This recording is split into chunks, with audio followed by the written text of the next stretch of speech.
apa kabar seluruh pegawai PLN? Semoga dalam keadaan sehat dan bahagia. Sebelumnya saya mengucapkan terima kasih banyak atas kerja kerasnya sehingga membuat Indonesia terang benderang.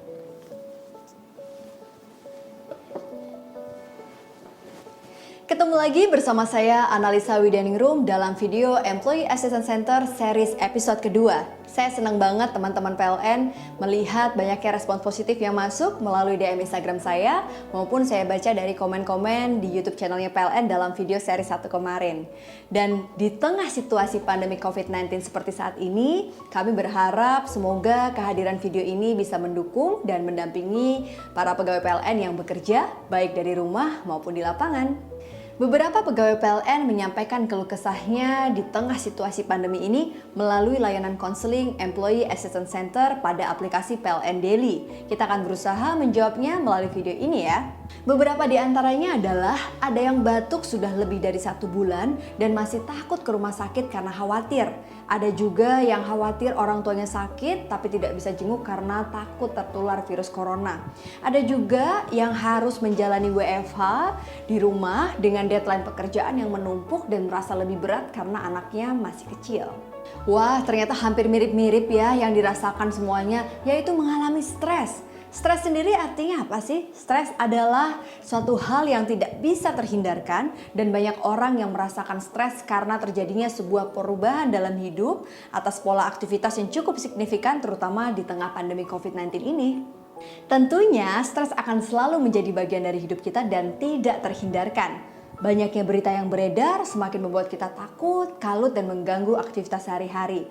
Belum lagi teman-teman PLN tidak bisa mudik dan berkumpul dengan keluarga. Ini juga akan bisa menjadi stresor yang membuat kita semakin stres. Stres dapat berakibat buruk pada kesehatan. Nah, teman-teman PLN, maka dari itu penting sekali untuk kita bisa punya kemampuan mengolah stres. Istilah yang disebutkan adalah coping skill. WHO menekankan bahwa sangat penting untuk kita memiliki coping skill dalam menghadapi stres ini. Coping skill artinya adalah cara kita beradaptasi pada situasi yang sulit. Bagaimana strategi ini mampu membuat kita berada di bawah tekanan. Karena strategi coping ini akan mampu meningkatkan imunitas dan juga kesejahteraan mental kita secara keseluruhan. Kalau teman-teman tidak bisa menerapkannya, dikhawatirkan akan muncul kondisi yang disebut dengan psikosomatis. Psikosomatis artinya adalah munculnya keluhan-keluhan fisik akibat kondisi psikologis. Nah, coping skill ini sendiri terbagi menjadi 2 jenis. Yang pertama adalah emotional focus coping dan yang kedua adalah problem focus coping. Artinya, emotional focus coping ini membuat kita fokus pada emosi yang dirasakan daripada penyelesaian masalah utamanya. Kalau problem focus coping artinya kita fokus pada penyelesaian masalah utamanya. Nah, boleh nggak sih emotional focus coping ini kita lakukan? Boleh teman-teman. Tapi khawatirnya kalau terlalu berlarut semakin lama ini semakin membuat kita semakin stres karena kita tidak tahu penyelesaiannya apa.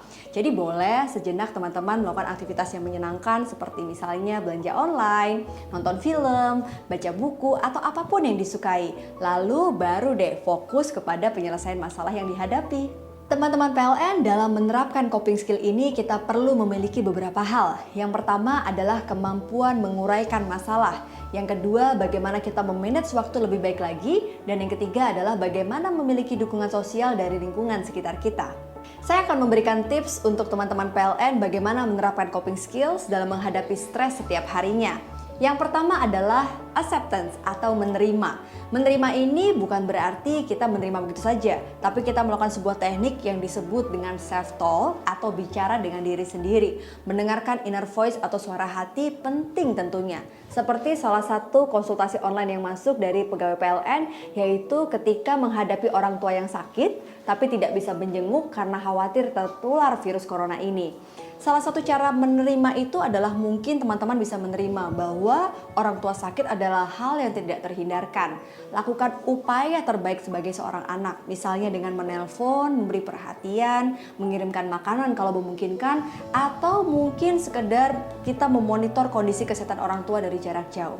Yang kedua adalah kurangi kalimat dengan kata-kata what if, seandainya, andaikan. Karena kata-kata ini adalah alasan mengapa kita selalu cemas dan kita insecure pada situasi. Cemas dan insecure ini muncul akibat ekspektasi kita yang tidak sama antara apa yang diharapkan dengan realita. Contoh pegawai PLN misalnya yang tadi konsultasi online tentang kondisinya yang batuk lebih dari sebulan tapi takut ke rumah sakit karena khawatir tertular virus corona. Kalau misalnya pegawai PLN tersebut mengungkapkan kalimat-kalimat seperti seandainya tidak ada virus corona maka saya akan segera ke rumah sakit. Kalau tidak ada virus corona saya tidak akan takut. Kalau tidak ada virus corona, saya sudah sembuh dan lain sebagainya. Hindari kalimat dengan what if. Mengapa teman-teman? Karena kalau dalam kondisi seperti itu lebih baik fokus pada bagaimana menyelesaikan masalah yang kita hadapi. Batuk tidak bisa ke dokter ke rumah sakit, maka carilah dokter secara online. Kita bisa konsultasi dan tetap melakukan anjuran seperti apa yang disampaikan oleh dokter yang kita temui. Selanjutnya, sitting down is the key. Jadi teman-teman PLN, seandainya emosi negatif hadir seperti rasa marah, takut, khawatir, dan kecewa, silakan untuk duduk sejenak. Ambil nafas dalam-dalam sebanyak 6 kali sampai tenang. Kalau sudah, baru kita pelan-pelan berpikir apa yang akan dilakukan ke depannya. Seperti tadi salah satu pegawai PLN yang konsultasi secara online, bagaimana ketika pegawai PLN ini panik dengan adanya deadline pekerjaan yang menumpuk saat WFH dan juga tugas sebagai seorang ibu dengan 3 orang anak di rumah. Yang keempat adalah cobalah berterima kasih dengan diri sendiri atas apa yang telah dilakukan. Ini adalah salah satu upaya kita untuk selalu mensyukuri apa yang kita punya. Teman-teman PLN, kadang kita lupa mengapresiasi apa yang sudah kita miliki dan membuat kita selalu kecewa dengan semua yang kita tidak miliki. Nah, yang terakhir adalah learn to let go the problem. Jadi, ini salah satu cara bagaimana kita membiarkan masalah itu pergi dengan sendirinya. Percayalah teman-teman, semua masalah itu akan bermuara pada satu kata, yaitu selesai. Sebelum saya akhiri, saya ingin mengajak teman-teman untuk meluangkan waktunya sejenak. Sebentar saja, silahkan teman-teman pejamkan mata. Kemudian sambil kita pikirkan apa yang membuat kita bisa berkomunikasi dengan diri sendiri. Ambil nafas sejenak.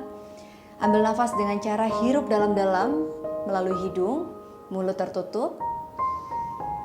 Rasakan ketika oksigen ini mengalir dan hembuskan dengan bibir terbuka. Begini teman-teman, tarik nafas, hembuskan.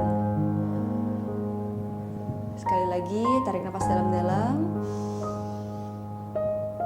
tahan, hembuskan. Dan saat ini teman-teman merasakan seperti ada sebuah aliran pernafasan di dada kita. Itu artinya oksigen ini sedang mengalir dan membuat sebuah hormon yang membuat kita rileks, tenang itu muncul.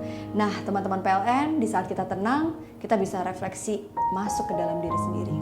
Apa yang sebenarnya sedang kita alami, jangan dilawan. Apa yang sebenarnya kita sedang rasakan, jangan dilawan, diterima saja. Tenang dan pikirkan baik-baik untuk menemukan solusinya. Oke, selesai. Teman-teman PLN boleh silahkan buka matanya kembali dan coba lihat ketika tenang, pikiran positif dan emosi positif ini menghadirkan kita pada solusi-solusi yang lebih baik lagi ketika menghadapi sebuah masalah. Nah, teman-teman PLN, inilah kenapa kita diminta untuk memberikan satu energi positif dalam hidup kita supaya apa yang kita lakukan lebih produktif dari sebelumnya. Teman-teman jangan pernah merasa sendiri karena layanan konseling Employee Assistance Center pada aplikasi PLN Daily akan menjadi salah satu solusi yang membantu dan juga menemani teman-teman PLN di tengah pandemi COVID-19 kali ini.